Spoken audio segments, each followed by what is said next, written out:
ایک دوپہر میں دفتر سے جلدی واپس آیا۔ گلی میں داخل ہوتے ہی دروازے پر آنٹی کھڑی تھی، ہاتھ میں چھوٹا سا ڈبہ تھا۔ بھائی معاف کیجیے گا، میرا روم کولر عجیب آواز نکال رہا ہے، شاید اس کا بھی آئل چینج کرنا ہے۔ میں نے مسکرا کر کہا، آپ تو اب ہر چیز کی ذمہ داری میرے کندھوں پر ڈال رہی ہیں۔ آنٹی کہنے لگی، آپ کے کندھے بہت بھروسے والے ہیں۔ یہ جملہ سیدھا میرے دل پر اترا تھا۔ وہ شرما کر واپس مڑی اور اندر چلی آئی۔ روم کولر کمرے کے کونے میں رکھا تھا، پرانا سا تھا، واقعی آواز کر رہا تھا۔ میں اسے ٹھیک کرنے لگا۔ آنٹی کچن میں چائے لینے چلی گئی۔ برتنوں کی ہلکی ہلکی آواز آ رہی تھی۔ کولر کے شور میں ایک عجیب سا مزہ آ رہا تھا، جیسے سکون اس شور میں چھپا ہو۔ میں نے دھیان سے کولر کی صفائی کی اور نئی چکنائی لگانا شروع کر دی۔ اتنے میں آنٹی میرے پاس آئی۔ اس کے ہاتھ میں چائے کی ٹرے تھی۔ کہنے لگی، کتنا وقت لگے گا؟ میں نے کہا، بس تھوڑا سا ٹائم لگے گا، جب تک اچھی طرح تیل لگ نہیں جاتا یہ شور بند نہیں ہوگا۔ میری بات سن کر آنٹی کہنے لگی، کیا دلوں پر بھی آئل لگایا جا سکتا ہے؟ میں نے حیران ہو کر انہیں دیکھا تو وہ مسکرا رہی تھی، مگر یہ مسکراہٹ کسی مذاق کی نہیں، ایک ادھورے سوال کی تھی۔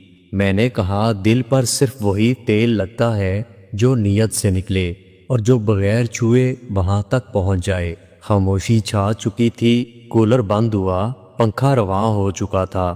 میں نے کہا، اب یہ شور نہیں کرے گا۔ آنٹی کہنے لگی، کاش انسان بھی اتنے آسان ہوتے۔ خیر، ہم دونوں نے چائے پینا شروع کی۔ دھیرے دھیرے موسم گرم ہو رہا تھا۔ میں نے کھڑکی سے باہر دیکھا، شام کا رنگ گہرا ہو رہا تھا۔ آنٹی میری طرف دیکھتے ہوئے کہنے لگی، بھائی کچھ دنوں سے میری طبیعت خراب ہے، شاید جسم میں نمی کی کمی ہو چکی ہے۔ اگر آپ کے پاس وقت ہو تو آج ذرا میرے پاؤں پر تیل مل دیں۔ یہ جملہ عام ہوتا تو شاید برا لگتا، مگر وہ اس قدر نرمی اور سادگی سے کہہ رہی تھی کہ اس میں کوئی شرارت نہیں تھی، بس ایک عورت کی تنہائی جھانک رہی تھی جو اپنے جسم کی بے رونقی کو کسی کے لمس سے جگانا چاہتی تھی، وہ بھی بغیر کسی لفظی تجاوز کے۔ میں نے سر ہلا دیا۔ وہ صوفے پر بیٹھ چکی تھی، دوپٹہ اب بھی مکمل انداز میں تھا۔ انہوں نے پاؤں سامنے کیے۔ میں نے ہلکے ہاتھوں سے تیل انگلیوں پر لگا لیا اور ان کے تلووں پر نرمی سے لگانا شروع کیا۔ ان کی سانس کی رفتار آہستہ آہستہ بدلنے لگی۔ انہوں نے اپنی آنکھیں بند کر لیں۔ کہنے لگیں، آپ کے ہاتھوں میں بڑا سکون ہے، ایسا لگ رہا ہے جیسے میرا جسم زندہ ہو رہا ہو۔ آنٹی کی بات سن کر میں نے کچھ نہیں کہا، میں صرف ان کی مالش کرتا رہا۔ آنٹی کہنے لگیں، کبھی کبھی لگتا ہے کہ تیل صرف مشینوں کے لیے نہیں ہوتا، جسم بھی چیخ چیخ کر کہتا ہے، اب کچھ روانی چاہیے۔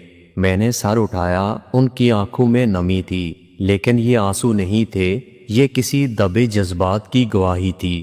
میں نے صرف اتنا کہا، روانی مل جائے تو زندگی کا پنکھا بھی بغیر شور کے چلتا ہے۔ ایک لمحے کو ہم دونوں خاموش ہوئے، مگر اس خاموشی میں ایک معاہدہ طے پا چکا تھا، بغیر زبان کے، بغیر وعدے کے۔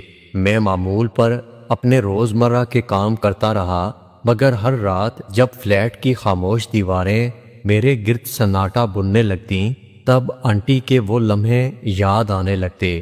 ایک شام دروازے پر دستک ہوئی۔